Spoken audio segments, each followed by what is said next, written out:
So good morning, everyone. I'm Debbie Hart, the President and CEO of BioNJ, and I'd like to welcome you all here.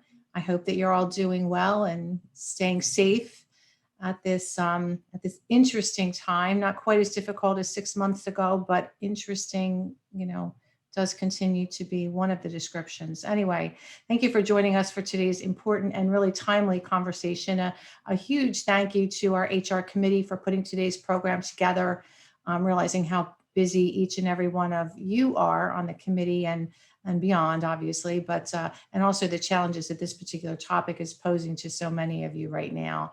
So now that vaccines are a reality, there's much to think about and plan for, and that's really why we're here today. So as the Life Sciences Association for New Jersey, our mission is to make sure that New Jersey is a robust life sciences ecosystem where innovation is unencumbered and patients can then access that innovation. And so today's event is an example of the programs and resources we offer our members in our effort to support your work and the future of medical innovation. So before we kick off the program officially, a special shout out to today's sponsors, Faegre Drinker and PTC Therapeutics.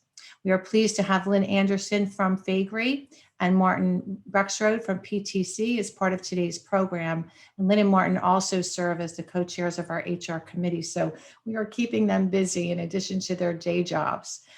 So thank you, Lynn and Martin, for all that you do throughout the year for BioNJ and in leading our committee. And also to the entire committee. It's a terrific group.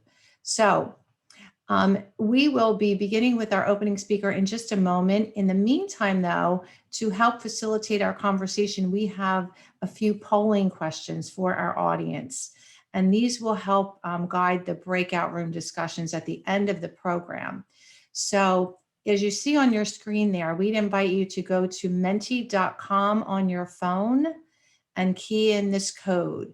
So 937-357-27. So we'll give you a moment. So again, 937-357-27. Okay.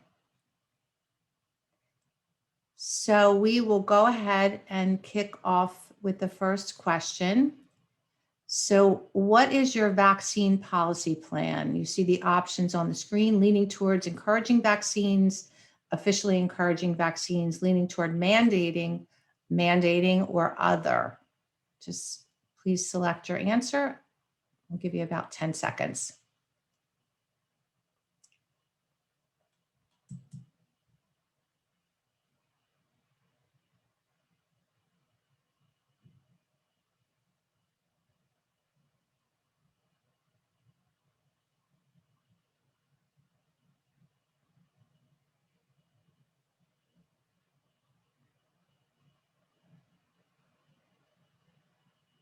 Okay, it looks like the trend, while we're having tweaks here and there, as others are casting their votes, looks like the trend is for encouraging vaccines. Okay, so question number 2, what have you done to encourage employees to get vaccinated?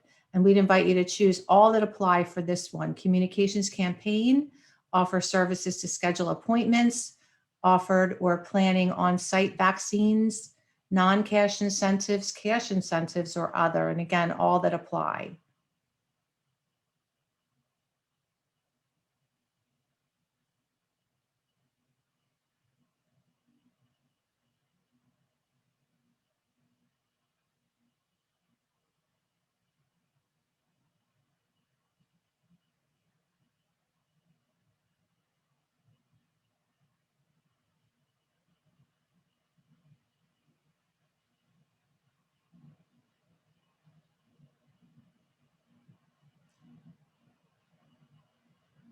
So obviously people are communicating with their employees, as you would expect. There's the second most popular category is other. So maybe we can get into that in some of the, in one of the breakout sessions. So question number 3, for employees who've been working remotely, what are your plans? So allowing only vaccinated employees to return now, allowing employees with or without vaccines to return now, planning to return to the office in the fall, still determining when to return to the office, or other. So this will be an interesting one.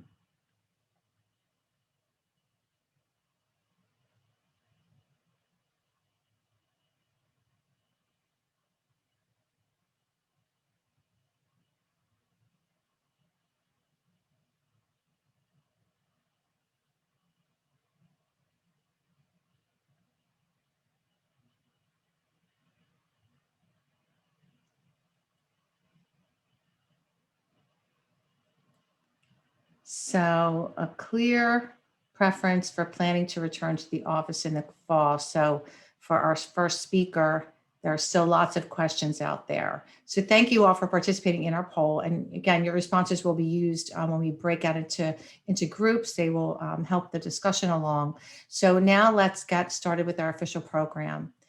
We encourage you to submit questions throughout the program in the Q&A box, and we will ask our speakers to address them as we go. So, backed by extremely popular demand, it is my honor to reintroduce our first speaker. As the foremost expert on the pandemic in New Jersey, I can't think of a more knowledgeable or appropriate leader to get us an update on the virus, the variants, and the vaccine. In addition to being an epidemiologist and internal medicine physician, he's the chancellor of the amazing burgeoning Rutgers Biomedical and Health Sciences, again at Rutgers University, as well as the Executive Vice President for Health Affairs at Rutgers, the State University of New Jersey. So welcome back, Dr. Strom. We're anxious to hear what you have to say. Please give us a little bit of good news. So the floor is yours. Thank you. Thank you, Debbie. Can I get my first slide, please? Let me begin with a very quick review. What is SARS-CoV-2 and COVID-19? COVID-19 is a severe acute respiratory syndrome related. The virus is coronavirus. The disease was named COVID-19 now in February 2020. Seems like it was yesterday. It also seems like long time ago. Identified in late 2019, epidemic by February 2020, declared pandemic by the WHO on March 11, 2020. All ages susceptible to the infection, mostly via aerosolized particles, as we now know, with a median age of infection of 50, though that's dropping. To prevent or treat COVID-19, there's currently 833 unique active compounds in development, but vaccination is going to prove to be the most effective strategy for prevention of control outside of the public health interventions. Next slide. Well, where do we stand now? I'm delighted to show you in most of the world is now in yellow, including the US. When I last talked a few, 2 months ago, whenever it was, most of the world was red. We are doing markedly better worldwide in terms of handling this disease. Not 100%, we're not green, in a lot of the world, but it's clearly dramatically better than it had been. Next slide, please. One exception is India. As undoubtedly you've heard about, India now leads the world in new infections reported with 240,000 infections a day. The highest daily average peaked on May 8th, so it's decreasing since then, but still extremely high. Official figures, 27 million cases and 300,000 deaths, pretty dramatic in the short time period. Official deaths and cases are undoubtedly markedly underreported. They were substantially underreported here in the US and in the developed world, but clearly in India, it's much worse than that. Next slide, please. Within the US, reported to CDC, you can see we have been through multiple different surges in cases. The worst was the first spring. Number of cases looks low. It's because most cases weren't, in fact, documented. There wasn't a lot of testing.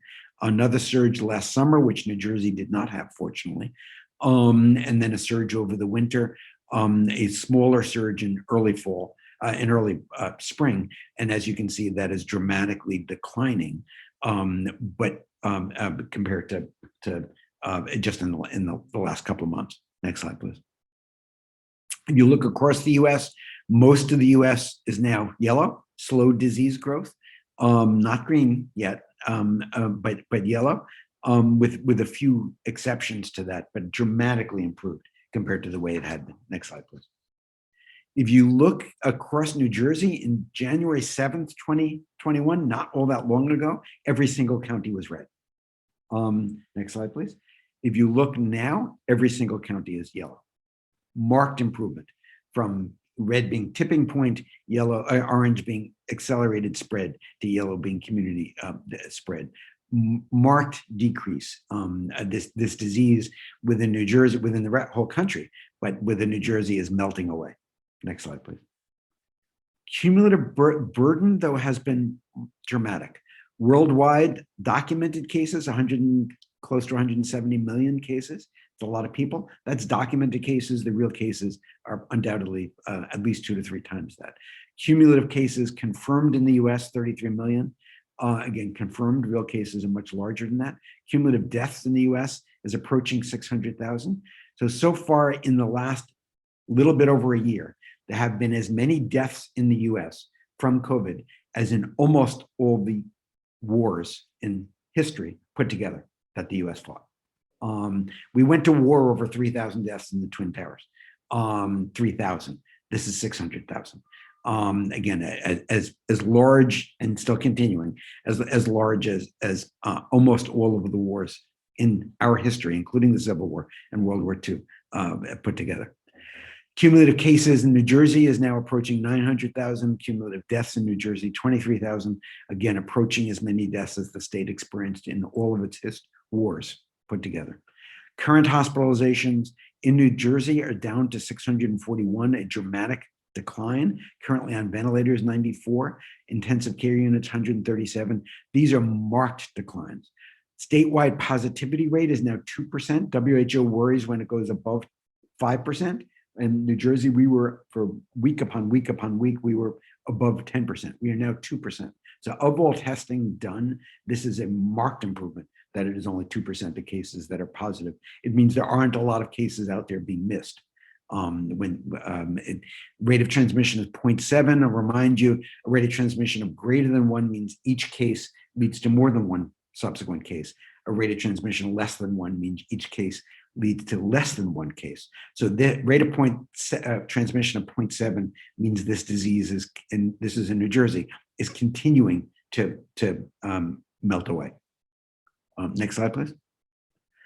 Lab confirmed cases in New Jersey reported to CDC. You can see we did not have a surge over the summer. We had a large surge in the prior spring. We have over the winter had the 2 surges. It has now dramatically dropped. But of note, it is now about where it was last summer. And that's important to keep in mind. It's actually not quite as low as it was last summer. Next slide, please. If you look at hospitalizations in New Jersey, again, we had this enormous surge in the first spring. Nothing over the summer when the rest of the country had it. And then in late 21 late 20, and then again in early 21, 2 follow-on surges. And now again, it is down. It is not down as much as it was last summer. Next slide. If you look at part of what has helped, this may be a useful slide, as we move from mitigation to control. Mitigation is when you take on population efforts like wearing masks and lockdowns and so on to keep control. This is the Rutgers experience. Now, keep in mind, if you look at the vertical axis, this is positivity rates. Vertical axis here on the right side is 3.5%. The state was well over 10%, approaching 20%. We never went above at Rutgers 2.5%. As I've said in other fora, we were an island of health on the sea of disease. But this is really how we did it with very, very aggressive contact tracing. So rates were low, and then last summer, our athletes returned, football team in particular, and the net result was a blip accordingly. We jumped on that contact tracing, aggressively identifying all the people who had disease and all of their contacts in turn. Students returned after Labor Day last year, another blip controlled. Halloween, another blip controlled. Thanksgiving, another blip controlled. Winter holidays, another blip controlled. Students returning in the spring, another blip controlled, all on a worrisome increasing slope though. But now in the spring, that slope is beginning to go down. Spring break, we certainly had another blip, controlled it accordingly.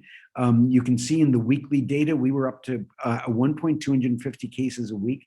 Last week at Rutgers, we had 2 cases, that's it. Again, melting away, but contact tracing, aggressive contact tracing was a very, very key part of that. Next slide, please.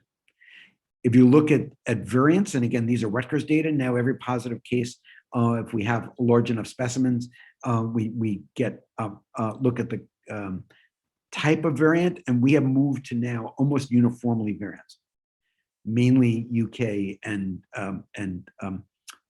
New York variants. Again, then the numbering system just changed by WHO, just changed yesterday, but people, that's what people know them by. UK variant and New York variant are more contagious than the wild type that we started with. Next slide, please. If you look at vaccinations across the US, you see the distribution here. So far, 360 million doses have been given. About 50% of the population has gotten one vaccine. 40% of the population is fully vaccinated. So we got a lot of people not yet vaccinated. Next slide, please. If you look at, and this gives you a count of the number of vaccine doses administered in the US, that peaked and has dropped off now. So vaccination continues, but not at the same rate that it was before. Next slide. If you look in New Jersey, you can see the comparable data, 58.7% of New Jersey residents have received at least one dose, a little bit less than 50% are fully vaccinated. Next slide, please. The leading COVID-19 vaccines, of course, the Pfizer and Moderna, both mRNA vaccines, are remarkably effective. No one ever imagined we'd have vaccines that effective that quickly. But they're about 95% effective. It's enormous. Anything more than 50% would have been approved by FDA. They're 95% effective, but they're not 100% effective. And that's important to keep in mind.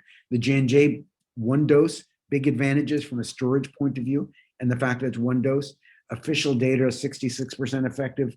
That underestimates probably its efficacy in comparison to the mRNA vaccines, because its initial testing included testing in South Africa and other variants, and with the mRNA vaccines were tested at a time that they weren't variants.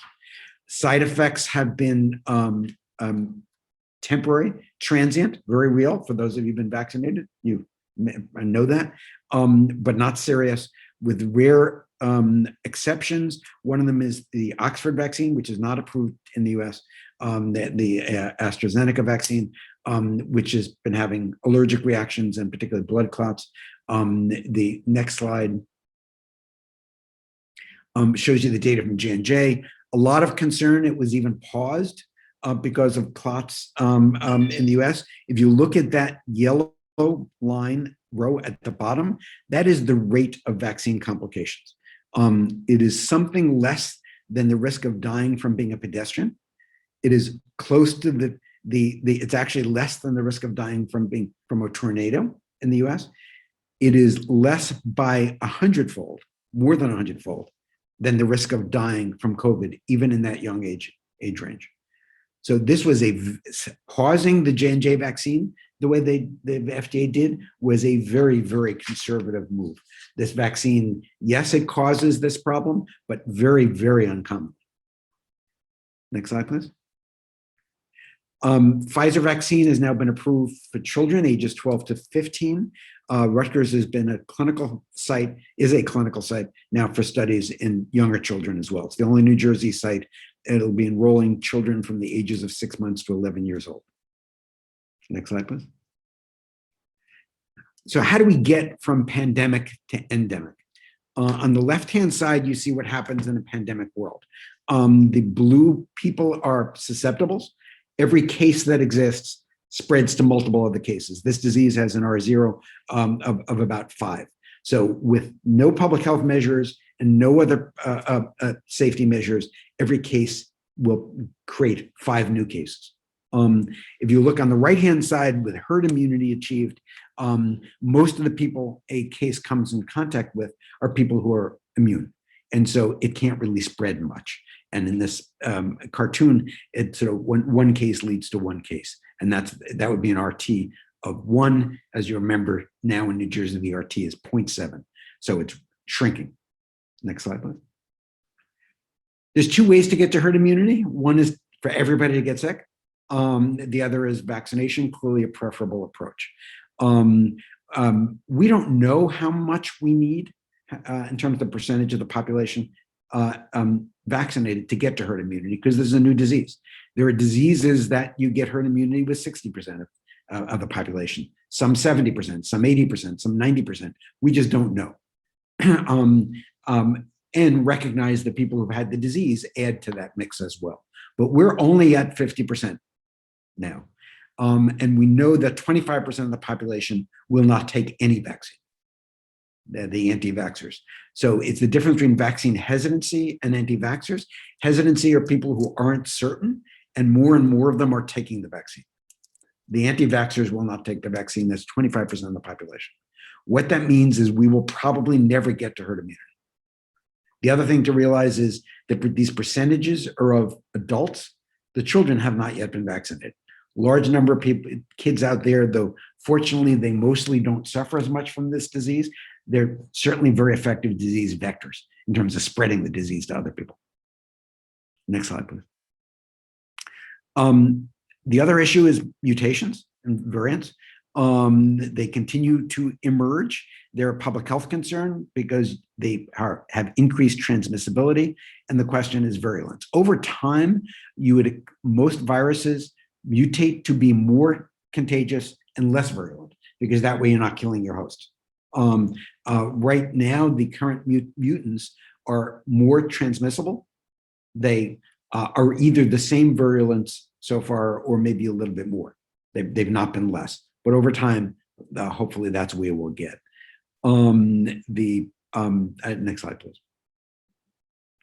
What about boosters? It's currently unknown whether we will need boosters, either a second dose of J&J or a third dose of Moderna, Pfizer, and when to administer them. The vaccine, the immunity so far has been very persistent, which has been wonderful, even in terms of measurement of antibodies. And keep in mind, there's a second immune system, which is cell-mediated immunity. So even if you don't have antibodies measurable, you still may be protected.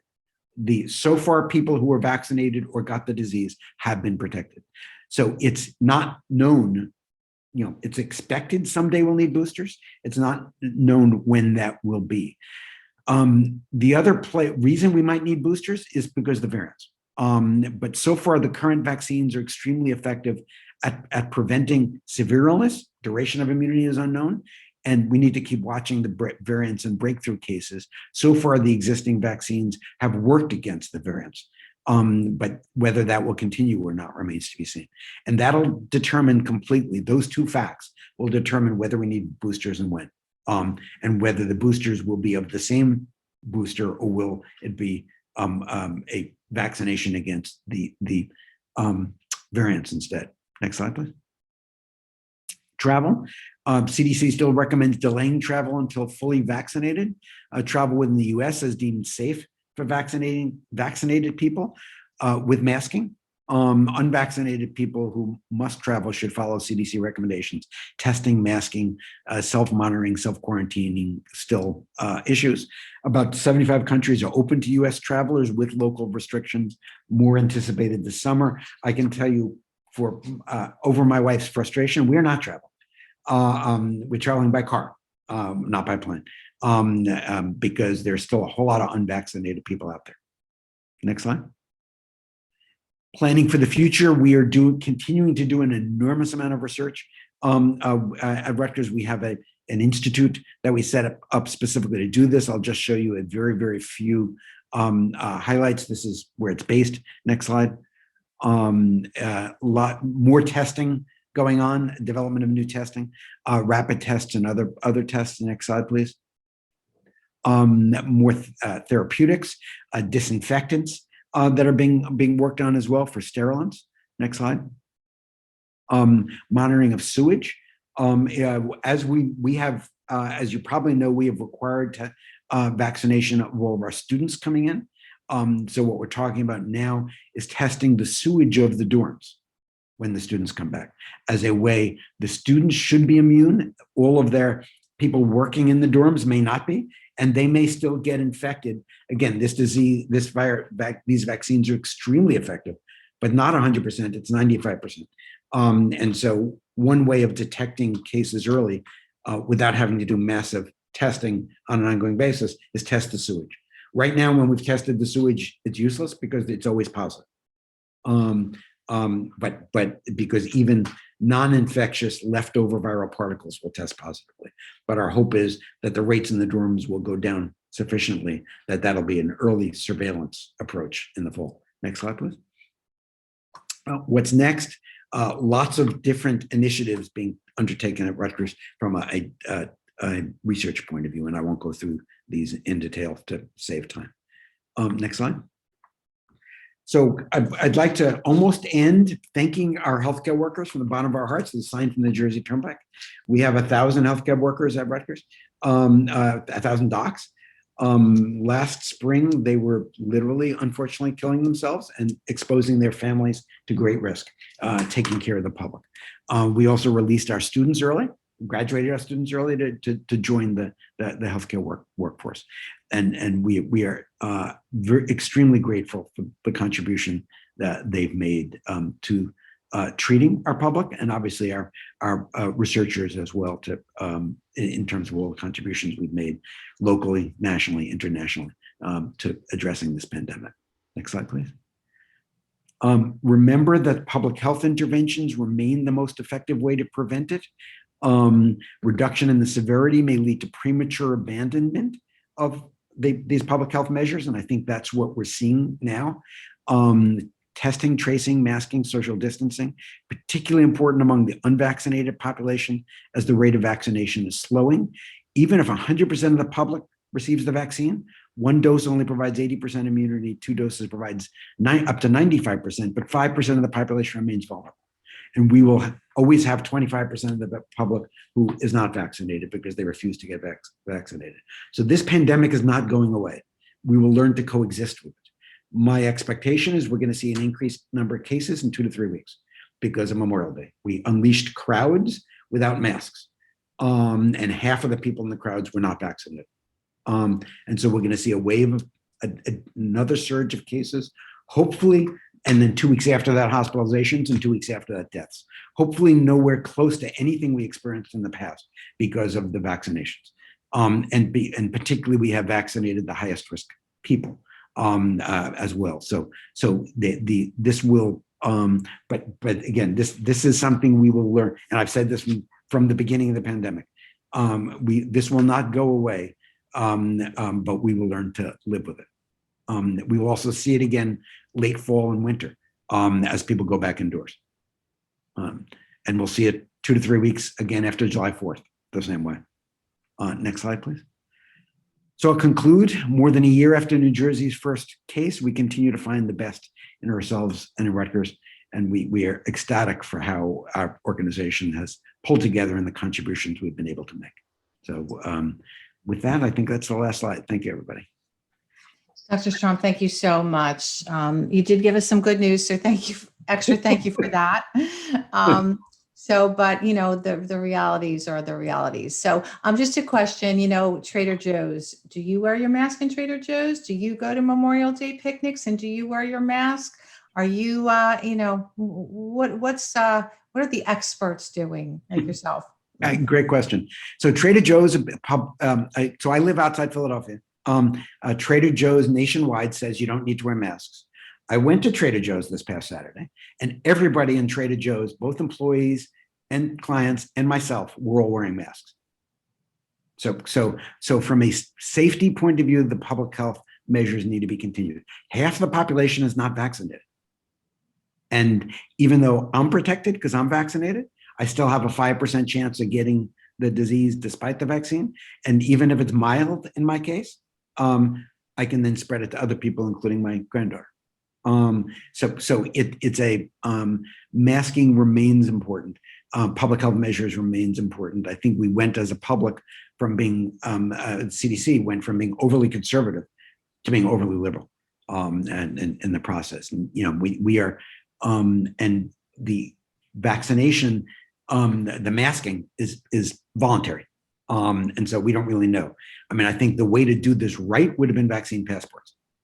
But as some other countries have done, or at least, you know, if you don't have an electronic passport, show a card before you go in. But that's not what we've done. Again, keep in mind, half the population is not vaccinated. Mm-hmm. Right. Okay. The harsh reality. So we have a number of questions for you here. Given the nearly 50% vaccination rate, how do you think about contact tracing requirements as we move forward? Do you think they'll become reality? I think it's already in place. It has been in place. It has been in place for the entire pandemic. But let me give you a sense of scale. For a pandemic much less severe than this, the total number of contact tracers a state of the size of New Jersey needed was 2,000. The total number of tracers in the entire country when this began was 2,000. We were vastly underprepared as a country. Now, we have now trained at Rutgers, we have trained for the state a little bit over 2,000 tracers. So the state has its 2,000 tracers. They're well trained. They're not as compulsive as our tracers are. Historically, they got overwhelmed given mitigation and given the number of cases. Historically, they called somebody. If they couldn't reach somebody, they moved on to the next person. When we call somebody at Rutgers, we can't, if they don't answer, we call back every hour until we reach somebody. So contact tracing is going to be key as we move from mitigation to control. Again, this pandemic won't disappear. Hopefully we'll get the counts low enough that with contact tracing, we'll be able to keep it under control. And that's really the goal of it. And the state is staffed now to do that. Great news. Okay. Is the vaccine safe for women planning a pregnancy? There is no data to the contrary. The vaccine is clearly safer than COVID is for pregnant women. It is, but there aren't that many pregnant women who've been exposed to be able to know, there are no indications of any problems in offspring and in kids. That's contrary to COVID, where clearly it is a problem for COVID is much worse than the vaccine for pregnant women, but there's no way to give out absolute assurance. Okay. And you did mention, and it was probably in our pre-conversation as we were chatting, getting ready for this, but you're expecting a similar surge, or perhaps not a similar surge, but a surge after July 4th. Is that a correct statement? Yeah, I'd expect to see the number of cases go up in 2 to 3 weeks now, after Memorial Day. And then again, 2 weeks after that, hospitalizations, 2 weeks after that, death. And then on that higher level, we'll see another surge after July 4th. 2-3 weeks cases, 2-3 weeks after that, hospitalizations, 2-3 weeks deaths. Again, hopefully it'll never be anything like it was. And hopefully and particularly because the hospitals, we have vaccinated the highest risk people. And that's been the experience in Israel, that they've continued to have surges, but hospitalizations and deaths have been nowhere close to what it was because they were vaccinating the elderly and people at higher risk. Okay. Recommendations for individuals who are not being vaccinated, who plan to travel. Get vaccinated. Get vaccinated. Okay, best advice. Okay, so nothing about following current CDC guidelines. Just get vaccinated. Okay. Get vaccinated. And beyond that, don't travel because consider yourself a typhoid Mary. Mm-hmm. Okay. Couldn't be any clearer than that. Okay. Let's see. Are there different requirements for contact tracing for those vaccinated? No. If somebody is sick, again, vaccines are not 100% effective. So if somebody is positive, their contacts need to be traced because they may have passed it on to other people. Okay. And just one final question, because we are out of time. Is there a vaccination plan for kids under 12? Yes, once the current studies are done, which hopefully will be the case by late summer. So the hope is by September, there'll be approval for kids who are age 6 months to 12 to be able to get vaccinated as well. And obviously with looking to vaccinate their teachers and so on. I can tell you at Rutgers, we have required vaccination of all of our students.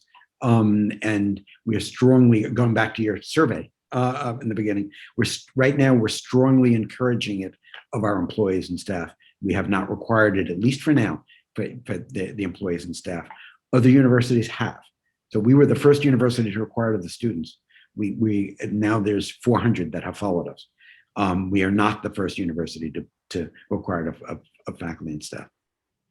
Okay, great. Well, to that point, actually, so thank you, Dr. Strom, for being with us, for leading the way, really, literally from the beginning, for your willingness to return yet again to bring us this important information, and also thank you to Rutgers for doing just an amazing job, including the first saliva test. So thank you so much. Please stay well, healthy, and our best to your adorable little granddaughter. So same to all of you. Stay healthy. Stay isolated. But if you're not vaccinated, most importantly, get vaccinated. Great. All right. Thank you again, Dr. Strom. Take care. You too. So now it is my pleasure to introduce our next presenter to give us a legal update on vaccines and the workplace. So again, one of our returning speakers, back by extremely popular demand, partner at Faegre Drinker, Lynn Anderson. Lynn, thank you so much, and please take it away. Thank you very much. I appreciate it. And that was fantastic. Next slide, please. So Dr. Strom laid out a lot of the questions that we're all asking ourselves as we try to figure out what are we doing in terms of our policies, and what are we doing in terms of whether to require a vaccine, mandate vaccine, when do we bring people back? And some of those questions, I think he gave us some insights to. Some of those questions we still need to have answered. So I'm going to go through some of these in the materials in our discussion. You'll have available the PowerPoint. It's as they always are, longer than what we'll be able to cover today. And as you guys know, I go through things at fairly rocket speed because there's a lot of things that have happened. But obviously, one of the things that we're thinking about is, allowing people to wear masks at work is tied to whether or not they're vaccinated. Whether you want to have people come back to work contingent on whether they're vaccinated, all of that's going to be how long the vaccine's effective. So that's why it's really important to watch the science, right, in terms of whether you need a booster and things like that. So the science is just so critical. A lot of us are becoming, in some ways, epidemiologists and virologists and other types of scientists, as we also wear our HR hats in this pandemic. Next slide, please. So let's first talk about the mask mandates. Next slide. I think we all saw that as of this week, we're now going to be able to allow, under Governor Murphy's order, to have employees wear face masks in New Jersey, but they have to show that they're vaccinated. And if they're not vaccinated, or if their status is unknown, then you still need to have them wear masks and socially distance, unless they're a visitor to your facility, or if you are Trader Joe's and you're having people come in. Now, that doesn't mean you can't impose stricter mandates. Nobody has the right in your office to demand to go maskless. Again, we're a private office or lab or facility, so you can have stricter requirements. So if you want to evaluate this, I think we heard Dr. Strom say he thought the CDC was being a little aggressive in terms of loosening the mask mandates. So that's something you can think about. And obviously, in the order that Governor Murphy issued, still have to do those daily health checks. A lot of people say, well, now that if I have vaccinated employees, do I no longer have to do the health checks? No, those are still required because we have to screen out anybody that's symptomatic. There's still a recommendation to accommodate telework whenever possible. It's not mandated, and we'll get to accommodations in a few minutes. And there's still routine cleaning. What we're not sure about yet is that deep cleaning. I think that OSHA is going to come out with new guidance. I don't think we're going to need that deep cleaning that we've been using when we have exposures, but there's still regular cleaning that's going to be required. Next slide. For those of you that are also have locations in New York, Governor Cuomo also said that you can have masks, but again, it has to be a situation where you have someone who has confirmed vaccination status. And I too would have loved to seen a vaccine passport, because I think it makes it so much easier for especially you folks as HR in terms of trying to figure out who's vaccinated and who's not, because I know what's happening already is people are complaining that I know Joe is a no-vaxxer because I see his Facebook and he's not wearing a mask. That being the mask police is no fun. And so having a pass or something, a red or green would be great. I think New York is trying to push people to use that Excelsior Pass app that they have, so we'll have to see. Also, for those in New York, there's this new New York HERO Act that requires a safety plan, requires a committee of employees, both sort of what I would say, non-exempt entry-level employees all the way up the chain. So watch that. Next slide, please. Now, the other thing with the mask, and I think we heard this theme from Dr. Strom, this isn't a situation where it's necessarily saying anybody who's vaccinated can go maskless. When they came out with it, there were caveats. Masks are still recommended for people that are immunocompromised. That could be a lot of people. In Dr. Fauci's news conference on May 13th, he said, I think if you're going to be in a situation where you're falling all over each other, you should be wearing a mask, even if you're vaccinated.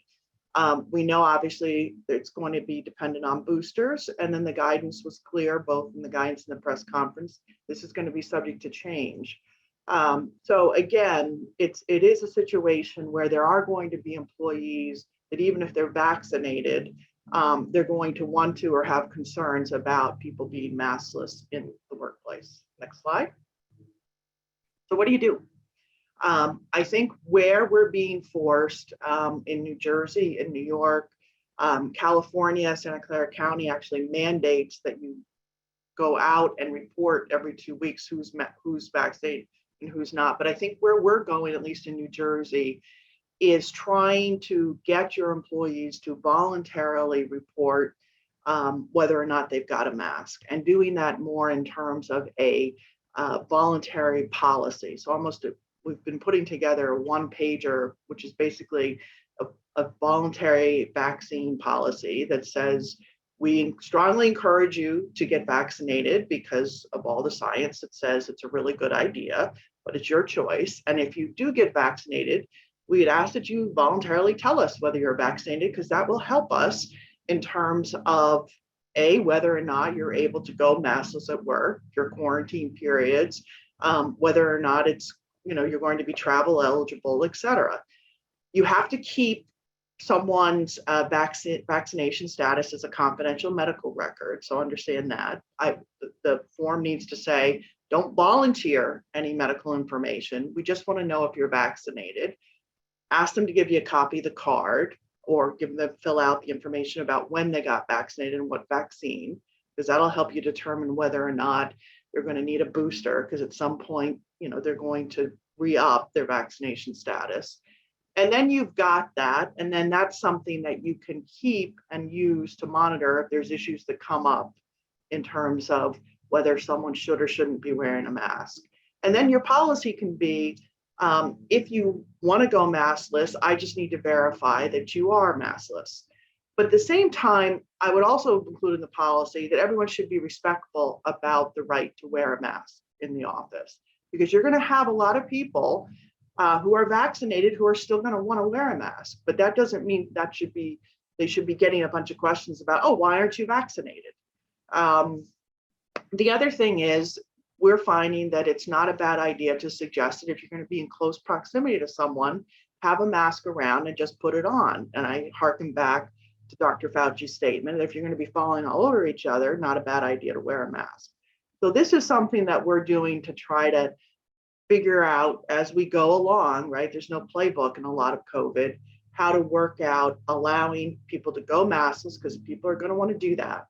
But yet walk a fine line to make sure that you're also managing the concerns of those people that are worried about that 50%, or in New Jersey, that 45% that are yet to be vaccinated.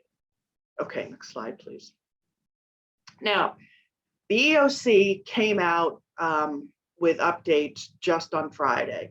And what's happened is when the CDC took everybody by surprise when they came out with their May 13th announcement. So the EEOC and OSHA have been scrambling in terms of what they do in response. Because remember, OSHA still said you got to wear a mask. They came out and said, we're going to follow the CDC guidance, but we're going to get you updated guidance to be determined. But here's what what the EEOC did. So next slide, please. First, they said it's okay to document whether or not someone is vaccinated because they understand that CDC has basically forced you to have to figure out whether someone is vaccinated if you're going to actually let them go maskless in the office. So they said it's okay that you can ask them whether or not they're masked, and it's okay to keep that information, but you got to maintain it as a confidential business record. So my caution to you is a lot of people are saying, well, I can just throw that question on my screening app that I'm using, Workday or something like that. I'm not so sure, because you kind of lose control over that as a confidential business or medical record if it's on the apps, because I don't know who's got access to the apps, where that information is stored, where it's going. So I would just throw that out there. I don't know if I would just put it on the app. Next slide. The other is a bunch of questions because GINA, right, the Genetic Information Non-Disclosure Act is, well, are we going to have problems under GINA if we're soliciting this information? Because a lot of information when you get a vaccine or whether you get a vaccine can relate to hereditary information, a lot of the conditions that are asked about. So they said, no, it's okay under GINA if you ask about whether or not someone has a vaccine, clearing the way for you to figure out if there's vaccine status. And so that sort of clears that up. Next slide. And then the big question is, okay, well, can I require a vaccine for people to come back on site, right? And the EOC says, yes, you can. However, and this is what we have all known all along, you have to provide a reasonable accommodation. So if someone has a medical condition or someone has a religious observation, you have to provide an exception, or I'm sorry, a reasonable accommodation or an exception to your mandatory policy. So we'll talk about that next. But interesting, they also put a big disclaimer in there and said, and be aware, folks, that you may get claims, i.e. we may come after you for claims of disparate impact if there are certain employees based on age, race, color, national origin that are not able or are reluctant to get vaccines. And I think you heard Dr. Strom talk about the fact that there are certain groups, right, in his slide, that may not be getting the vaccine. I don't know if access is much a barrier, but concerns, right? And we've talked about this before, that there are certain protected groups that are reluctant to get the vaccine or cautious about the vaccine. So just keep in mind, if what we were seeing early on is that a large portion of our Black and Brown employee population were choosing not to get the vaccine. So if that means that those folks aren't going to be coming back on site, the EOC is warning you that might be a disparate impact claim. Next slide, please. Now, what's a reasonable accommodation? We all have kind of been feeling this along. This is what the EEOC says, wear a face mask. That's kind of what we've been doing all along, right? Until the vaccine came. Social distance, same thing. Modified or staggered shifts so that people aren't on top of each other, or people aren't exposed to as many people. Getting tests, right? That's something else we've been doing all along. This is interesting, improving the ventilation systems, which we know can be super expensive because we've looked at that early on in COVID. Limiting contact with coworkers, telework is a big one, and then reassignment to a vacant position, last resort. So these are things that we always understood, but here they are laid out very clearly by the EOC. Next slide, please. So the other thing is they make a big point here is understanding that if people are going to be concerned about having the vaccine because they're pregnant, you need to bend over backwards to accommodate that. The other thing in New Jersey, as you know, if you're pregnant and you need accommodations, you don't necessarily have to go to the traditional route where you get a certification from the doctor. There's a lot of accommodations you need to give pregnant women simply because they're pregnant without going through that whole process. And they expressly say in this discussion train your supervisors and your managers to properly respond to requests for pregnant employees. And we also know the EEOC has made pregnancy and discrimination a priority. And I can tell you, I have a lot of charges coming in from the EEOC on relating to all sorts of issues as far as discrimination and accommodation for pregnant women. So next slide. Okay, what if someone says, I have a belief or my religion prohibits me from taking the vaccine, so I need an accommodation?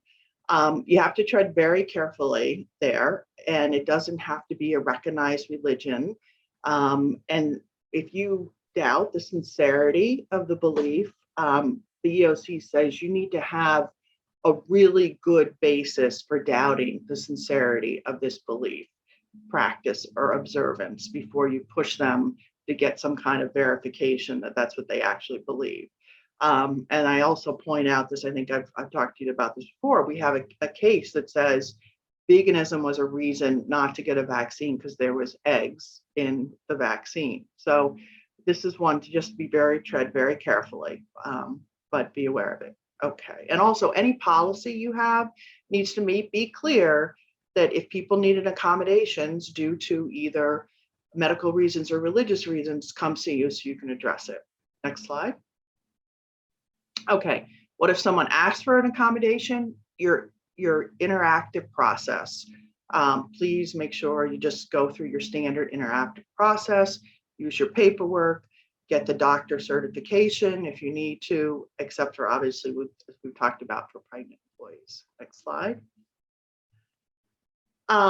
Now, can you still say, I require you to get vaccinated to come back to the office if you know there's some employees who can't get vaccinated? We've had this come up where we've had some employees that have told us they had a reaction to the first shot and they can't have the second shot. We've had employees that we know have certain conditions that are just not going to enable them to be vaccinated.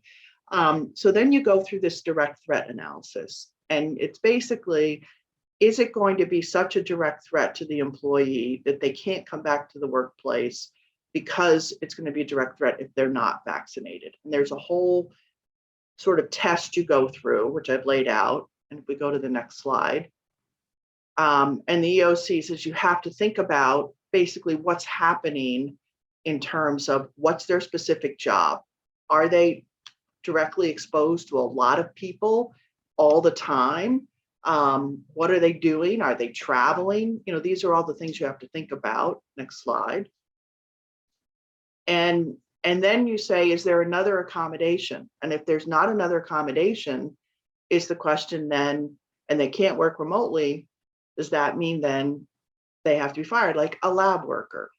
I would say if a lab worker has been working in the lab, wearing a mask and socially distancing pre-vaccine, it's going to be really hard to tell them that unless they continue to come to work with a vaccine, you're going to have to fire them. That would be a hard claim to defend.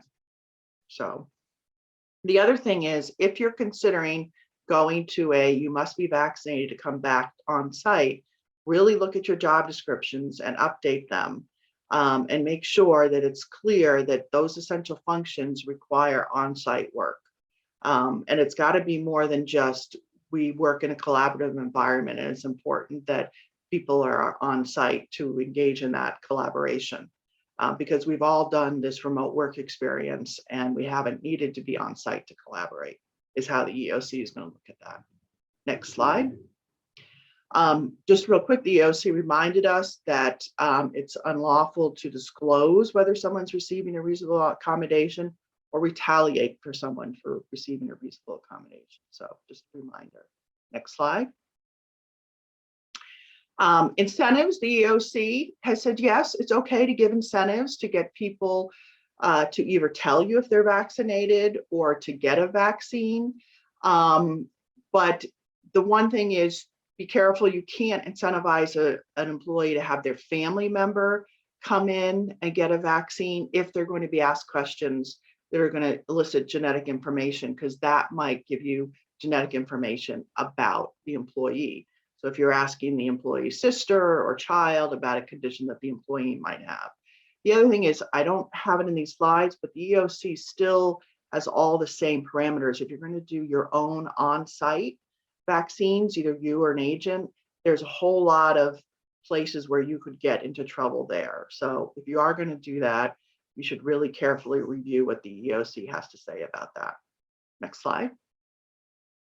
And also, if you're going to do incentives, there's a lot of other issues that come into play, obviously, that you have to think about, not just what the EOC has to say. Next slide.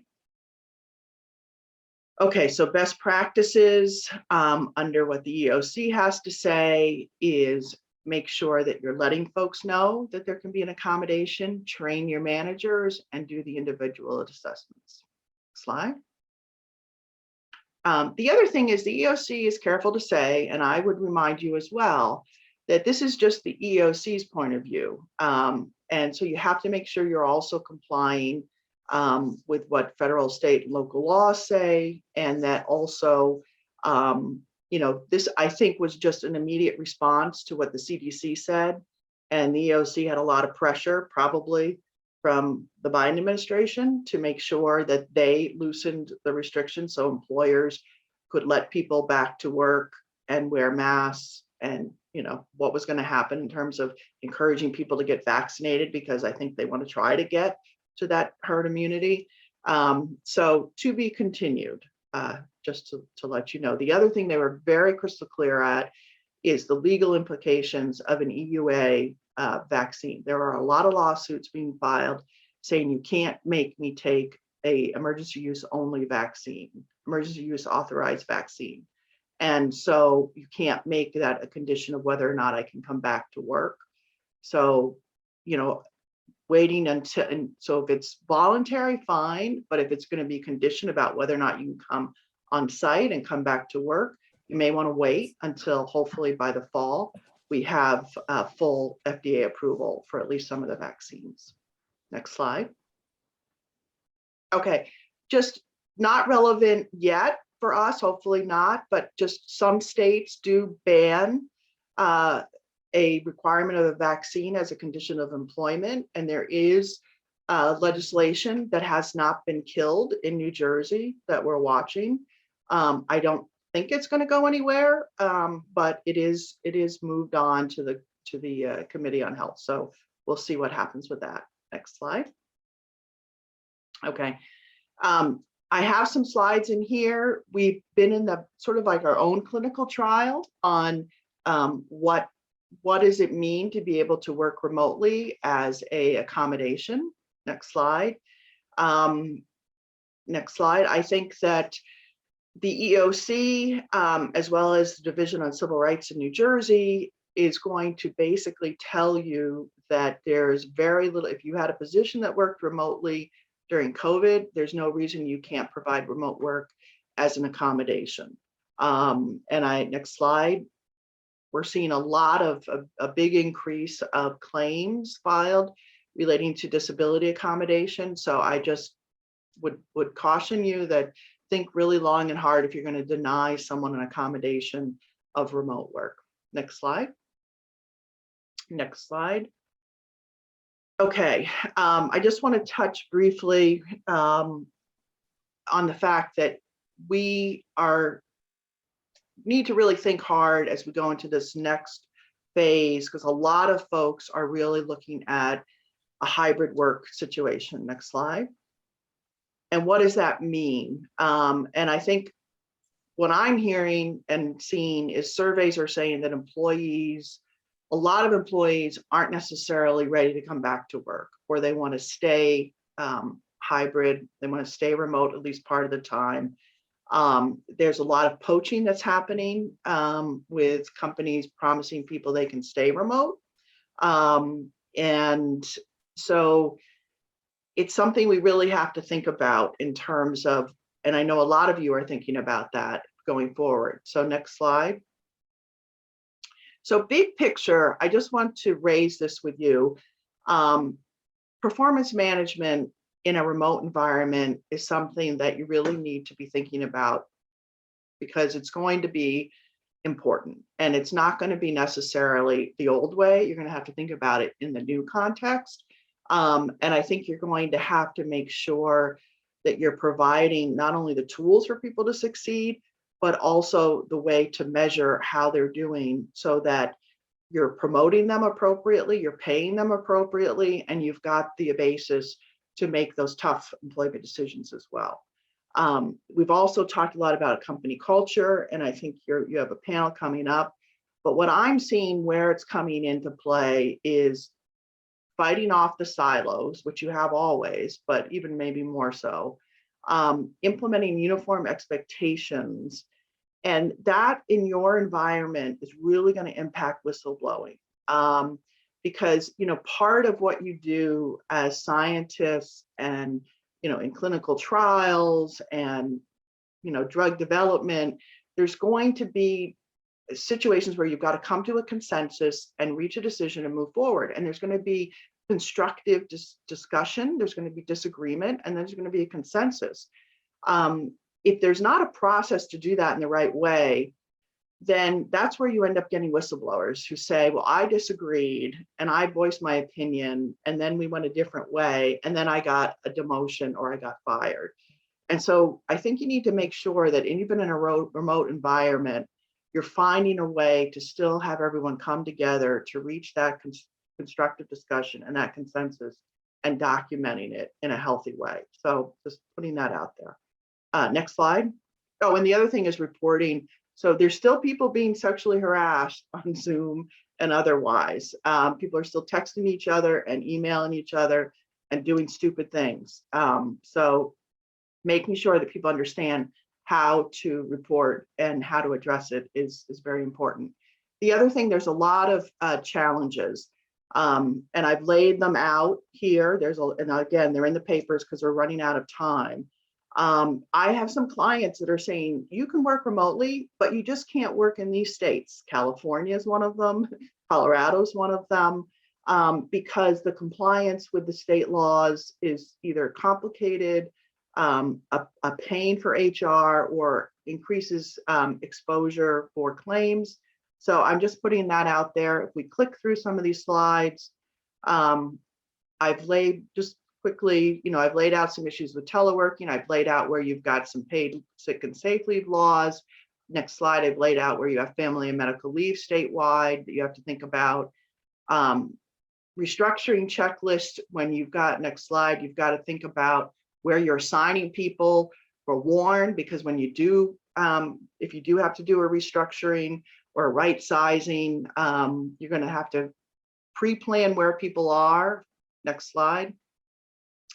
I've got some stuff into COVID leave, because wherever your people are, you've got to make sure you're giving them the right COVID leave. Next slide. There's some updates on the paid sick leave laws that I put in here for your reference. Next slide. We can keep clicking.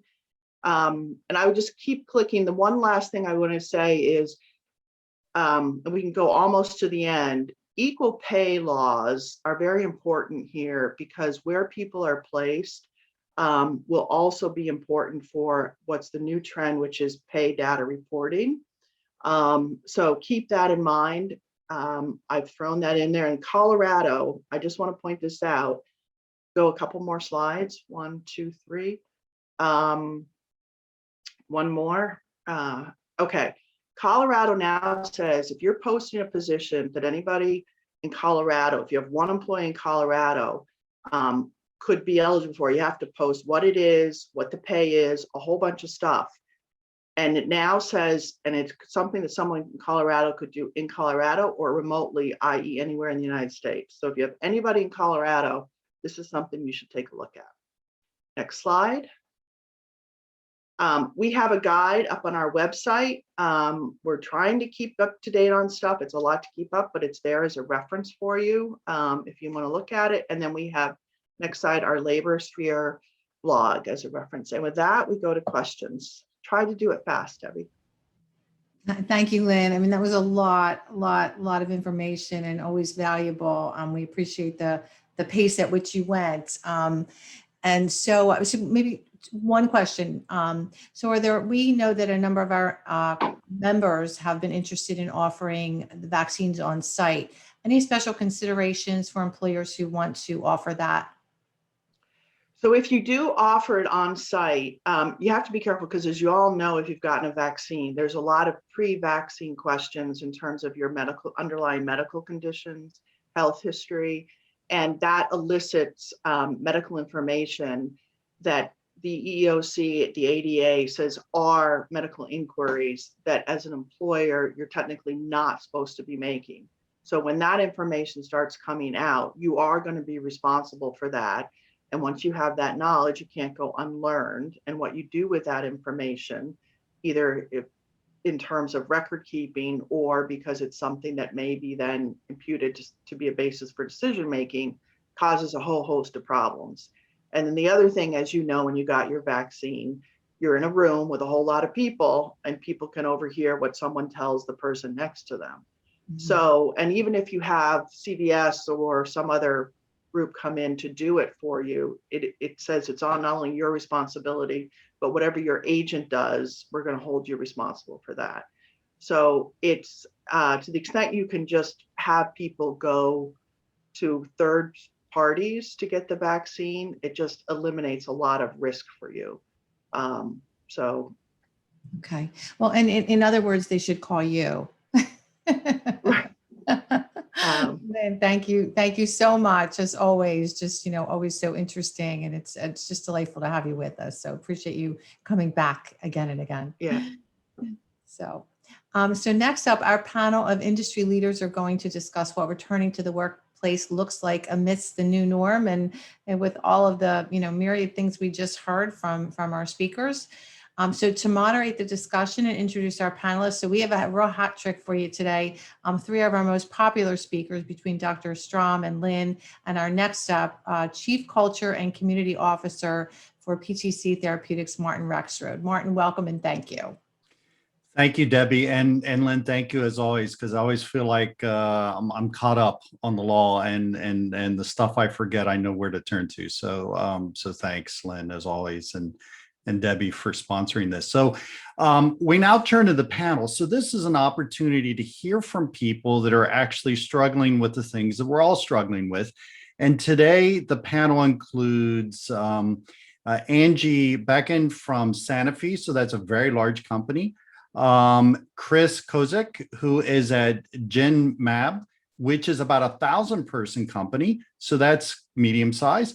And Rima Puri, who is at Nevacar, which is a smaller company with about 200 or so employees and growing quickly. So to each of you, let's start out with a quick introduction, and then we'll jump into the questions. So Angie, maybe you could say hello and the company you're working for, how long you've been there, your title, location, etc. Some basic facts. Thanks, Martin. Hi, everybody. I'm Angie Beechon. I work for Sanofi, as Martin noted. I'm the head of communication and CSR for Sanofi in the US. I am also a BioNJ board member, so wanted to make sure I represent BioNJ here.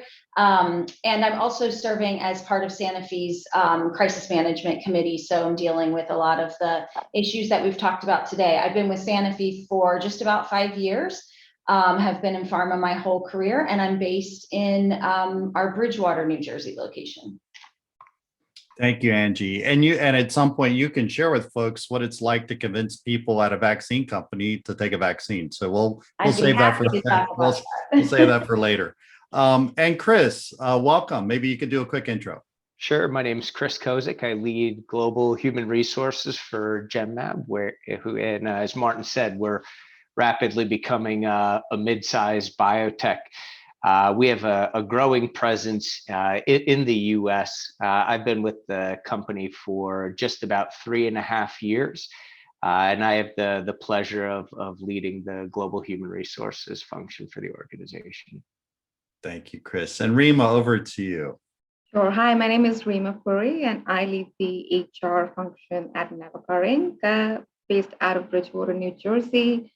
The company has just completed 5 years of functions and operations. So I've been with the company for 5 years working for it. Thank you.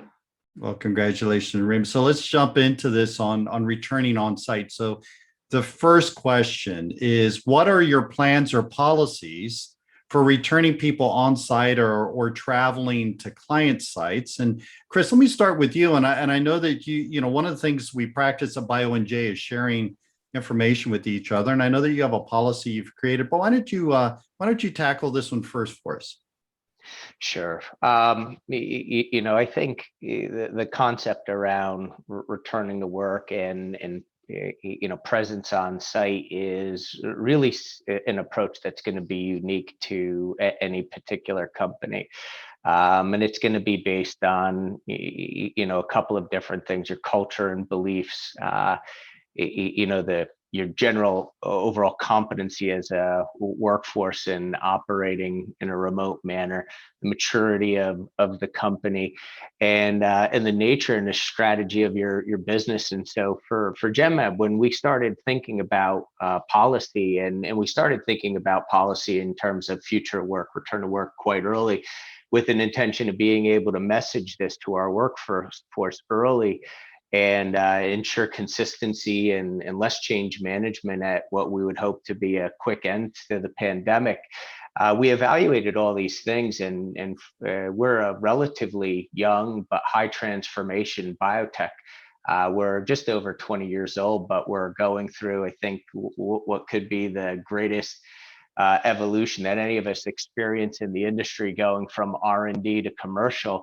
And you pair that with the other reality that we grew by about 50% during the pandemic. And so we knew that for those reasons, plus our culture and some of the other tenets that are important to us, being a high innovation company, we knew we wanted to come back to the workplace as soon as it was appropriate and safe to do so. And so we wanted to marry what we knew, right? And I think a lot of the things that we know or have been studied and researched and validated for decades prior to the pandemic, about human behavior and building trust, teaming, innovation, building culture and sense of community, all of these things. We knew that fundamentally we would want to return to the workplace, but we needed to synthesize that against what we learned throughout the course of the pandemic and what we thought would be a competitive proposition versus the industry and our peers returning as we're competing for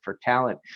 What we did learn is that some of these things related to culture or building trust, effective teaming, and innovating, we knew that we would be able, or we learned, though we could sustain the business and remain productive as a business, it was a bit more challenging to recreate dynamics where we could build trust and integrate people effectively, especially 50% of our workforce that had never met their boss or been in a building. So we knew that there would, for our environment, it would be optimal to bring people back in a safe way as quickly as possible. And then third, even though maybe there are pockets of leadership at the organization that would love to bring people back full time and close to a pre-pandemic state, we also knew that we needed to keep pace with the market and ensure that we were providing a competitive level of flexibility to return. So essentially, we created a policy that would appreciate all of those factors, and we abandoned a very linear or historical way of thinking about return to work in a time-based or days per week manner. And we're focused now more on a task-based type of return to work, where we've characterized what we consider high value face-to-face activities, or where interactions can really bring us the results that we would hope to gain by people being together, the opportunity to collaborate or spontaneously meet or innovate. And those are things like interviewing people, developing people, large team meetings, interviewing, hiring, onboarding, those types of interactions where you can get the value out of being together as a workforce, versus focus time, where if you're head down doing analysis or reporting or otherwise, those are activities that not only can be, but probably lend themselves to being more effective being done on a remote basis. And so we're asking our workforce to operate with a lot of freedom and flexibility, but a lot of accountability as well, to be judicious around what those activities are and where they're more appropriately done. And so we're giving our workforce a lot of freedom. I think one of the other key learnings from this that I think we can all appreciate, but it feels funny to say, we also learned that we can trust our workforce. Prior to the pandemic, I think most companies had at least a measure of underlying concern about whether or not we could trust people to be productive if we couldn't see and touch them on a day-to-day basis. And clearly, most of us have learned that we can trust our workers, and we can trust their discretion to do the right thing, remain committed, even on a remote basis. And so we're going to pilot this, and actually more than pilot, we're going full bore with this. As of August 15th, when we intend to bring the vast majority of our workers back to the building. Thank you, Chris. Angie, over to you. And I know when we were talking, of course, being at Sanofi, it's a great company. It's a large company. And you were talking about using county level data to guide some of your decisions. So maybe you can share some of your return plans or policies, and maybe say a word or two about that county level data. I didn't even realize that existed until you mentioned it. It does. So thank you. So at Sanofi, we have about 12,000 people spread across the US, and I would kind of bucket those employees into three basic groups. So you have your, we call manufacturing industrial affairs. So your people working in the distribution centers and manufacturing centers, as well as R&D folks. And as I'm sure everybody is in the same boat here, those individuals have been coming in throughout the pandemic as a critical workforce. We then have our office employees, and then our field-based employees. So our office employees, I'm going to guess, I have a colleague here on this call with me as well. So it's just a guess, but I'm going to guess that we're going to come back to the office in around the September timeframe.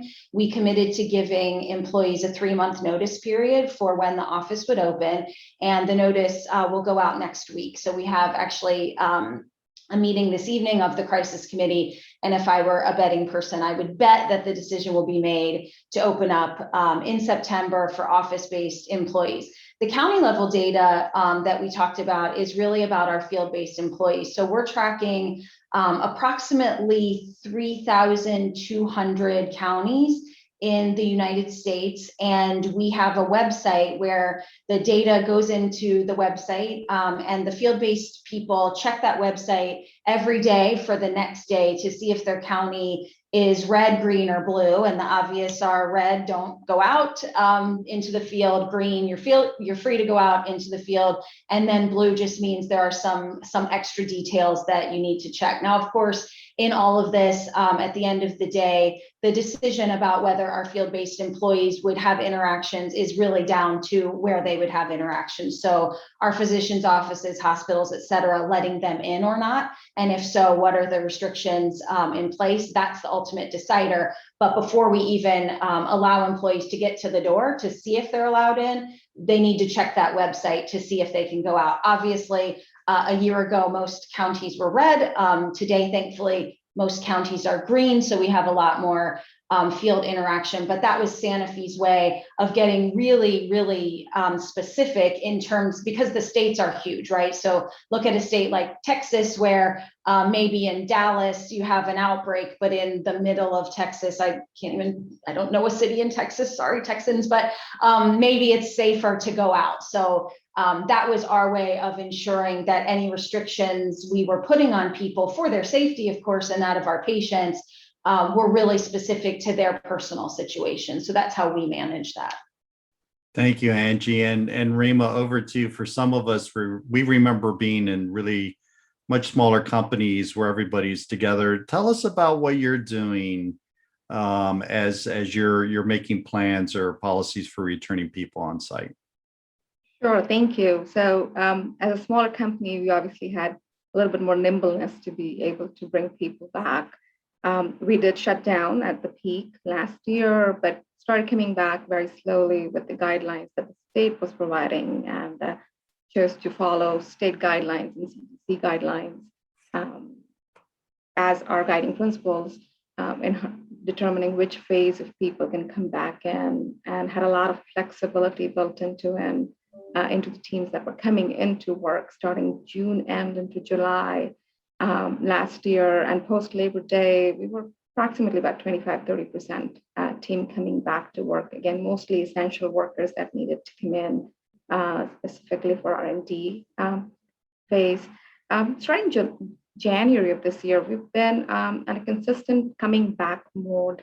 And starting June this year, actually starting this month this year, we are going to put out dates where most of the teams will be allowed to come back full time if they choose to come to. But again, a lot of flexibility being built into what they choose to come at any given point. We're around 60 to 70% team members on site, and we are able to manage that group effectively. We have one site, we don't have employees all over the world right now, so that helps us to manage this a little bit more effectively. Again, everybody had to be comfortable. There were some voluntary originally options, and then as we started building more and more, we were able to give more guidance and communications based on what we were hearing from the state and our lawyers as well. So has been a slow but good progress coming back. So I would say at our level, we are excited that we would be in office most likely before September, full time. Thank you, Rima. So now let's shift for a second from, plans and policies returning on site to what on site might look like. We've all read and heard that, the on site physical space may be different. And, Chris and Angie, I think you both have some updates on some of what you're thinking about doing on site. And Rima, when we get over to you, I think you can tell us about the Thursday phenomenon you were sharing with us. So just quick tip to everybody, if you're commuting around Purvy's office on Thursdays, you're going to see more traffic. So anyway, Chris, tell us about, I think you're getting a new facility because you've been growing, and tell us about some of the plans you have for your new facility. Sure. We it's as luck would have it, or irony would have it, however you want to look at it. We had grown pretty extensively pre-pandemic and had renovated actually one of the buildings in the former BMS campus in Plainsboro.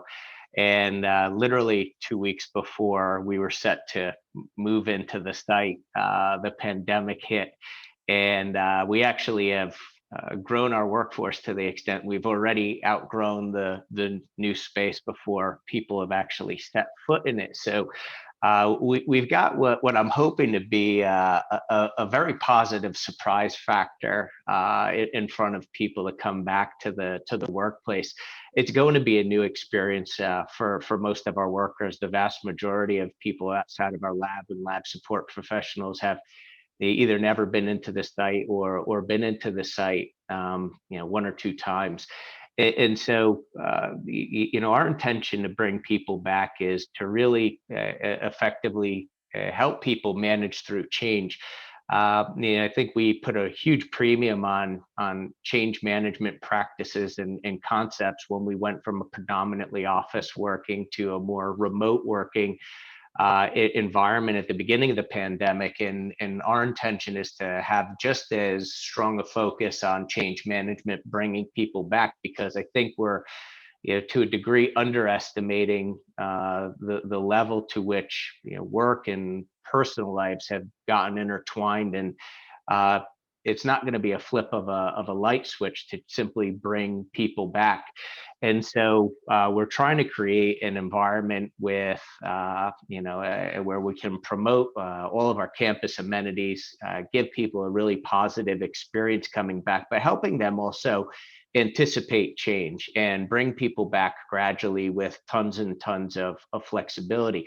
From a workplace perspective, we're going to keep most of our safety measures in place, for a period of time that we've had throughout the pandemic, just to give people a sense of comfort and try to minimize that fear factor, whether it's supported by science or not. I know that we're learning more and more quickly that many measures that we've got in place can be lifted as guidance continues to evolve.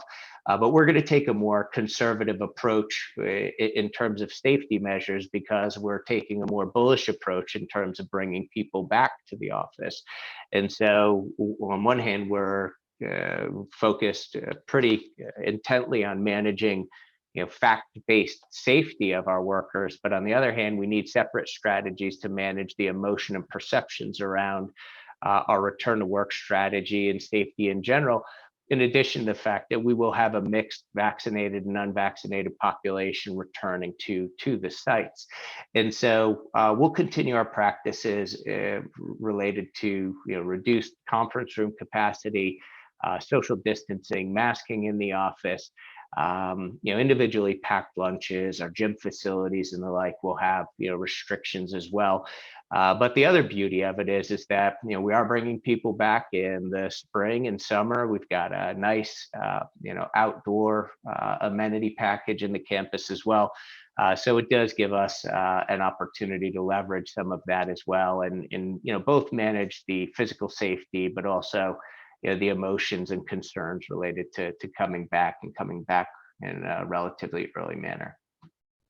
Thanks, Chris. And Angie, over to you, because I know in talking to you, it's not just the footprint that you're thinking about, but the purpose of being on site and what you do when you are on site. So can you bring us up to speed with what you're thinking about at Sanofi?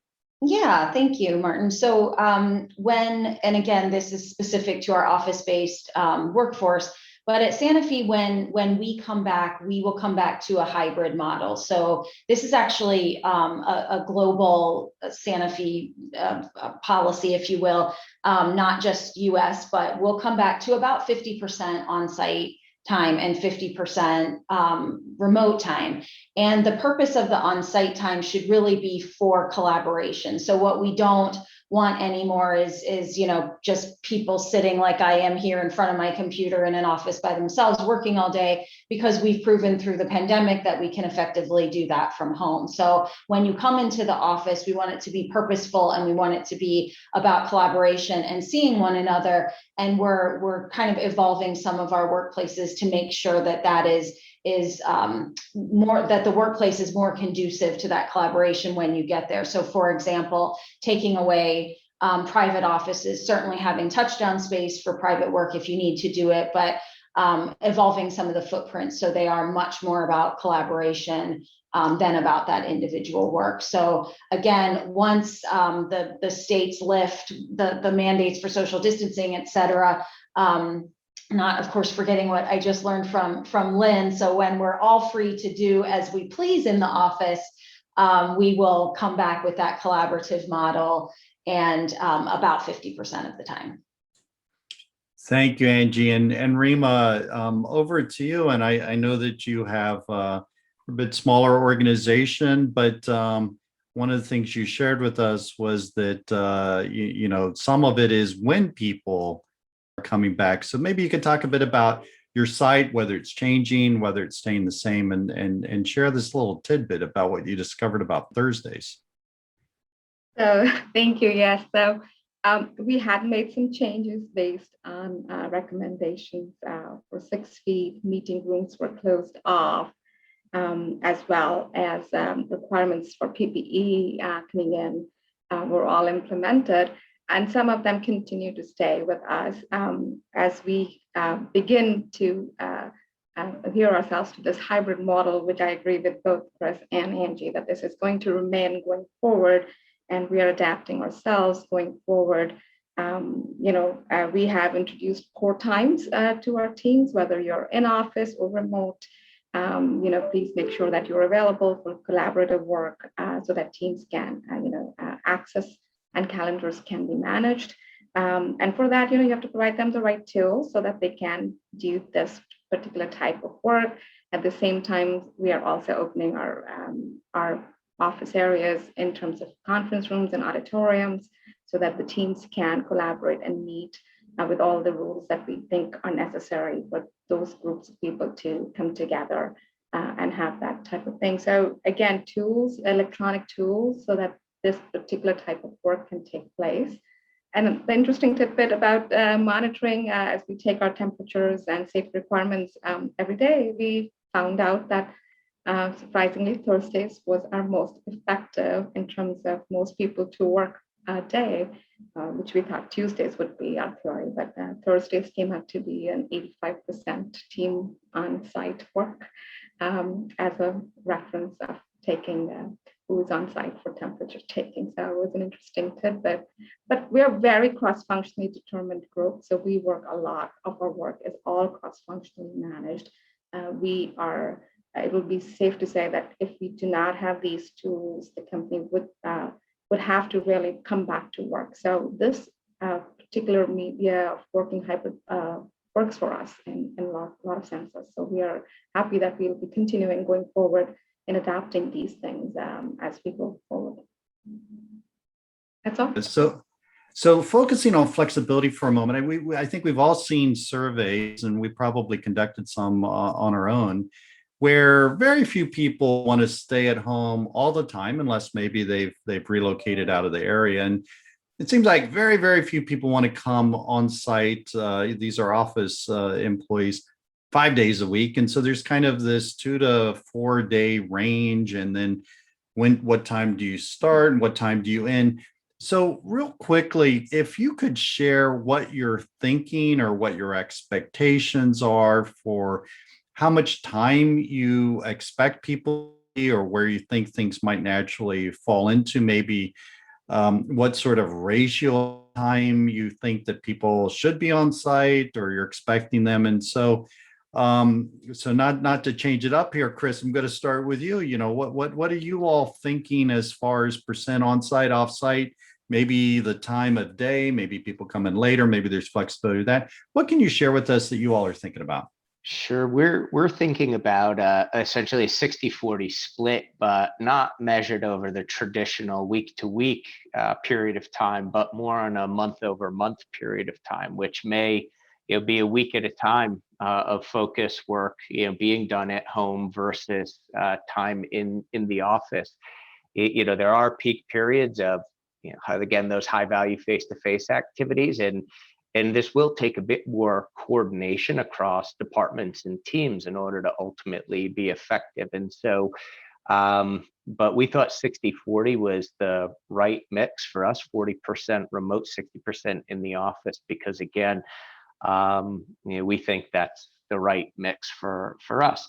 The other reality is that, we do work largely in global teams outside of some of our commercial teams, and many other places in the world where our organization has a presence. The concepts around and the beliefs around working from home are very different. A lot of our teams are incredibly anxious to get back to the facility because of suboptimal home working conditions, or differences in the concept of remote learning in the U.S. versus rest of the world. There are other things as simple as people having air conditioning in the office, and it's getting to be summer. So a lot of our workforce globally is quite anxious to get back into the office, and we're going to strive to establish some modicum of global consistency with the, of course, recognition of what market practices will be in the geographies we operate.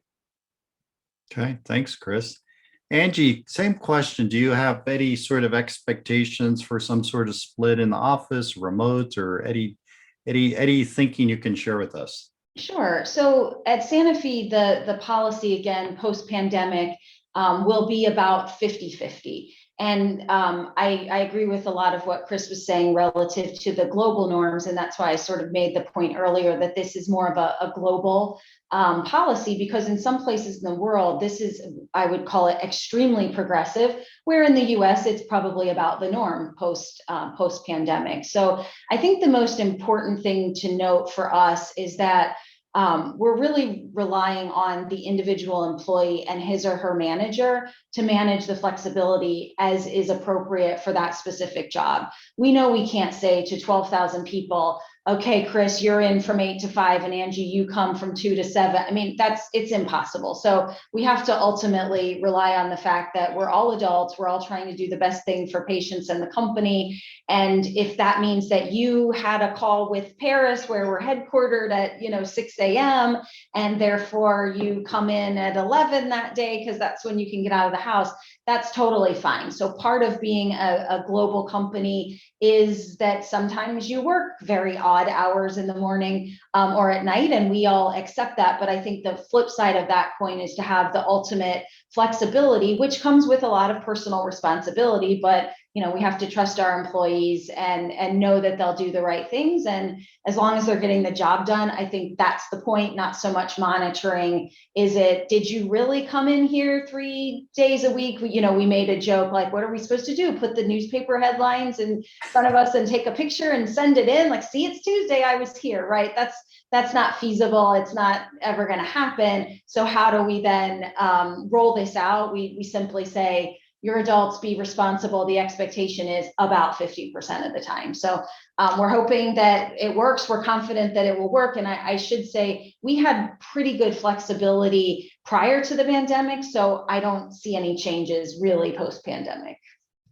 Thank you, Angie. And Rima, I know you told us about Thursdays get crowded there, but I mean, can you share what you all are thinking about as far as any sort of split or any expectations for you all? I will also start by saying that we also had very good flexibility schedules pre-pandemic. So moving post-pandemic, we'll definitely continue to do the same things. But I think generally the expectation would lie between 50 to 60% and then 3 to 4 days a week. And it would be rotational based on the work that's being done. And the teams, as I said, it's going to be individual line managers are going to be more responsible than overall managing who's here and who's there kind of a thing. So I would agree with both the speakers.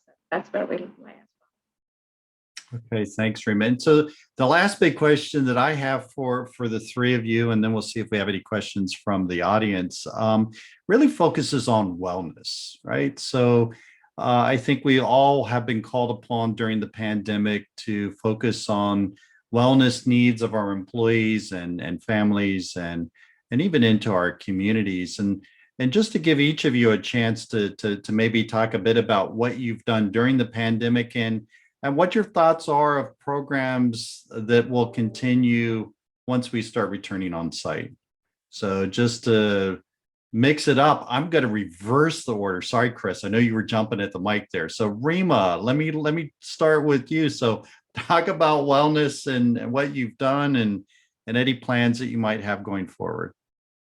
So it's an evolution for us as well. As we all pivoted towards remote, we realized our efficiency was going through the roof. Everybody was working throughout, and there was no break from everything.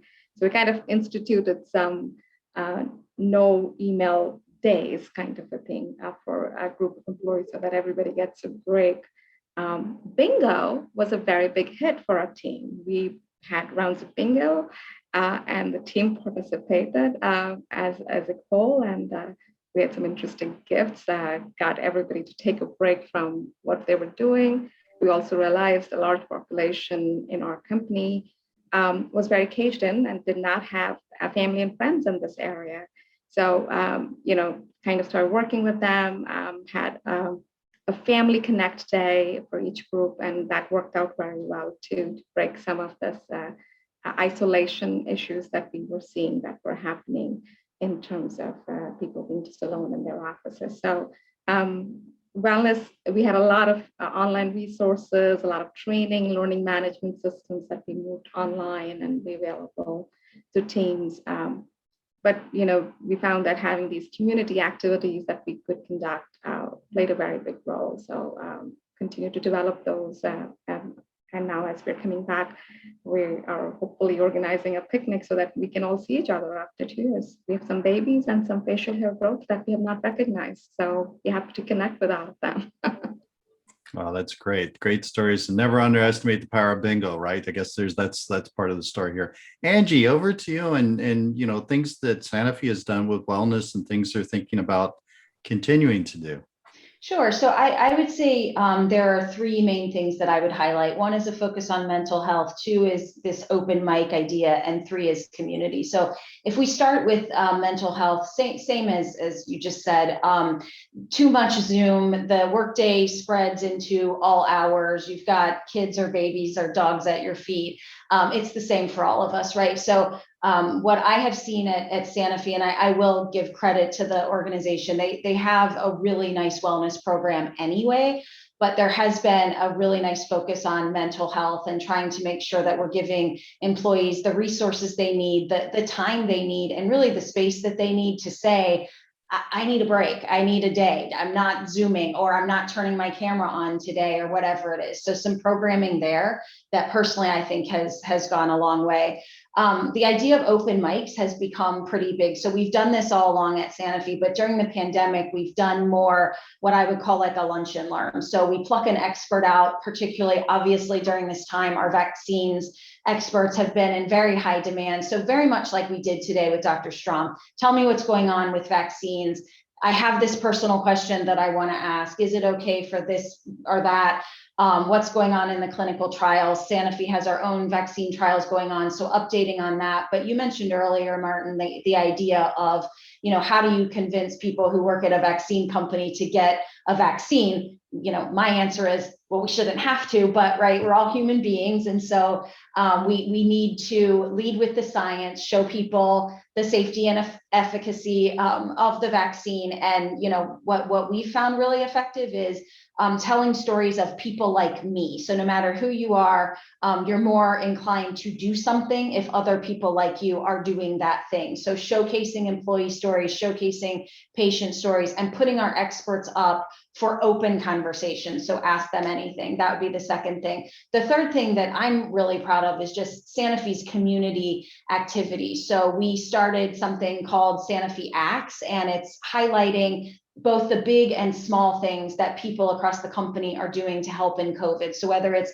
delivering Meals on Wheels to elderly people, whether it's something I'm particularly proud of, since we're here representing BioNJ across the industry in general, we have stepped in to manufacture other companies' vaccines. That never probably would have happened pre-pandemic, right? So we're manufacturing BioNTech, J&J, and Moderna because we have that capability. And unfortunately, our vaccine is coming along a little more slowly. So I'm super proud of that effort.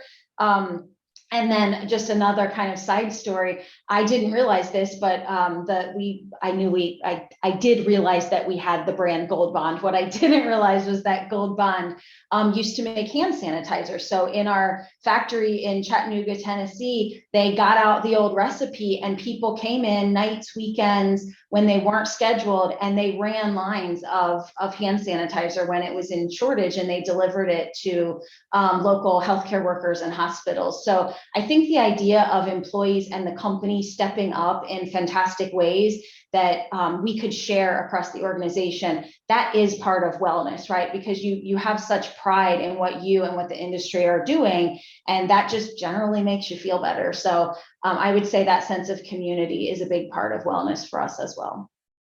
Thank you, Angie. That's a great story. So Chris, how about in our last minute here, maybe Sure. you can share about some of what you've been doing with wellness. Yeah, now I realize what a luxury it was to go first, because now I have to parse through the content and say something unique. Now, we really learned early on in the pandemic that wellness was such a critical focus in order to manage some of the unintended consequence of the pandemic, or unanticipated consequence, whether it was, Zoom fatigue or, whatever you used to describe it, or, really, I think we knew there would be an element of mental health, that would be a consequence of the pandemic, but maybe not to the extent that we would have to take accountability to help build, unique competencies in our workforce and managers.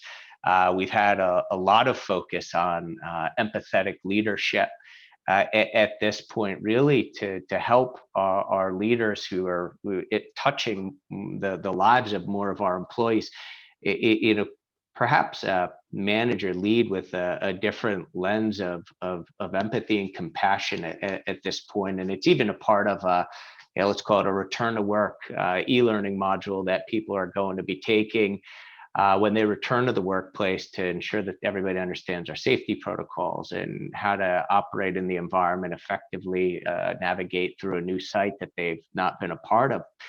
And this really came to light because I think as we began to experience some of these unintended consequences of the pandemic and working remotely, and we learned as we went, we began to see that no matter what we did as companies, and the more programs we initiated, whether it was online fitness courses that we provided, or happy hours, or coffee chats with leaders, or heck, GenMab even actually shut down globally 1 day per month throughout the entire pandemic, so that people really could disconnect and have some of that recovery time. But no matter what we did, we still saw that people were fatigued and burning out and otherwise. And it was really a shift and focus for wellness and giving people tools, whether it was fitness apps or running contests around steps, that we needed to shift some of the accountability for wellness and mental health back to our employees, because we realized the company couldn't solve everything. And the more that we tried to do, sometimes we created an unanticipated, unrealistic and unanticipated expectation from the workforce that the company was going to fix everything. And we know that we could only do so much, and we needed our employees to take care of themselves. And so it helped us accelerate our wellness strategy, putting in place a number of programs, many consistent with what the other panelists have described, in addition to some of our own things. Now, unfortunately, we're going to get away from global shutdowns when everyone returns to work. But many of the other initiatives will continue as a best practice, because we will have a greater percentage of our workers operating remotely over the long term here out. Thank you, Chris, and Angie, Chris, and Rima. Thank you, and to all my colleagues. I think part of the power of this HR committee at BioNJ is the opportunity to learn and share and hear some of the best practices. So again, Angie, Chris, and Rima, thanks for taking the time. Over to you, Debbie. Thank you, Martin. And I could not agree more. And just so Martin, Angie, Chris, and Rima, thank you. Just for a terrific discussion. So now we're going to build on all that we heard in the last however many minutes. So we're going to place you all into breakout rooms for more intimate discussions on the questions that we looked at earlier, and a couple of other questions. And so you don't need to do anything at all. It'll just take a minute or two for our team to move you into your designated room. Toward the end of the conversation, you'll get a 2-minute warning, and that will allow you to finish up your discussions before we move you back into this room for a report out at 11:05. So enjoy the discussion, and we'll see you back here in just a few moments. Thank you, everyone. Okay, that was far too short. As always, Nicolette, there is just never enough time for this kind of conversation, right? So thanks everyone for participating. We're going to hear some really quick, because again, there's not going to be enough time for this either. We have until 11:15. We're going to hear from our 3 hosts what you heard in their respective rooms. So Martin. Yeah, so I think that we talked quite a bit about vaccines and encouraging people and some of the challenges that we all have. We spoke a little bit about the issues of wellness and I think we're all struggling with the same things. And I think we picked up some good ideas from the different speakers today. So there's a quick summary from the first group, Debbie. Great. Thank you. Thank you, Martin. And Lynn. Well, so after we finished our Martin Love Fest, because we all said how much we enjoy, we all connections to Martin.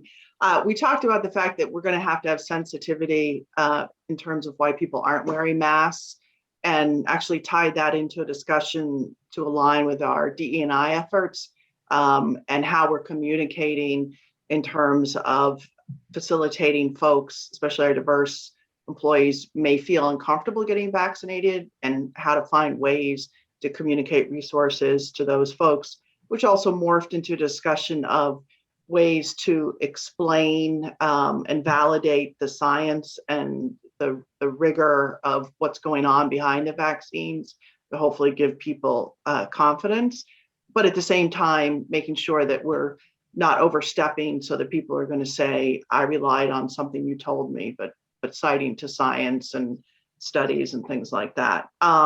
We then discussed going into flex when people are returning to work and flexible schedules. A lot of people seem to be saying there has to be flexibility. There has to be going into this with sensitivity to all the adjustments that people are making. And the one last thing that Chris brought up is their surveys show that people are really concerned about not just their kids' schedule, but their pets that they're going to be leaving at home now. So that was our discussion. Very, very interesting. Pets have been spoiled during COVID. That is for sure. Hey, Debbie, let me share one other idea. So we had a barking dog in our breakout. We realized when we go on site, we may need some recorded dog barking and bring some cats to work. So that, because you're going to have people on camera, so you're going to need you need the cats walking in front of the camera. We didn't have any today, but we did have some barking. Just an idea. Sorry.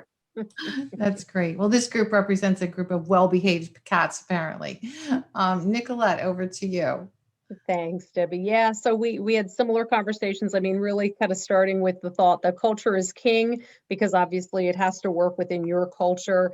We had great conversations around, encouraging vaccines, with most of us really focusing and double clicking on communication, with some real interesting, though, sharing of resources, information on where vaccines are available, certainly some choosing incentives that even link to whether a day off or cash going to your favorite, community organization, which was really pretty special.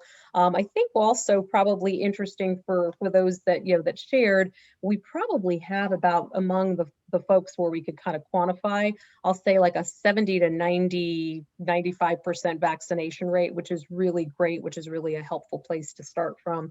Similar to Lynn, the topic did get put on the table. We didn't have a lot of chance to explore it, but the sensitivity around mask wearing, and especially now that that from a statutory perspective, there's no need to wear a mask, but some of us still thinking that mask wearing is a good idea for the obvious reasons that were shared by some of the speakers, but also for that sensitivity and like, are you calling people out almost if you're not, if they're obviously wearing masks and nobody else is. So I think that's something that's interesting and also has some cultural implications. We didn't have much time to talk about, but we were started a conversation a bit about how do you handle, different groups of employees. So for sure, many of us have field-based employees, and field-based employees might be following more of, kind of what's going on in the physician offices or what have you. So what about, the fact of maybe having a different standard there? And from a handling burnout perspective, some real good ideas. Some of the obvious suspects, right? Like Zoom free Fridays or, summer Fridays, which are very popular to help kind of manage some of that balance. Certainly some that were shared, the notion of bingo, unlimited PTO, really kind of double clicking on the value of trust in an organization. Core time, setting up time where people know they're going to be focused. So then outside of that, there's a little bit more flexibility.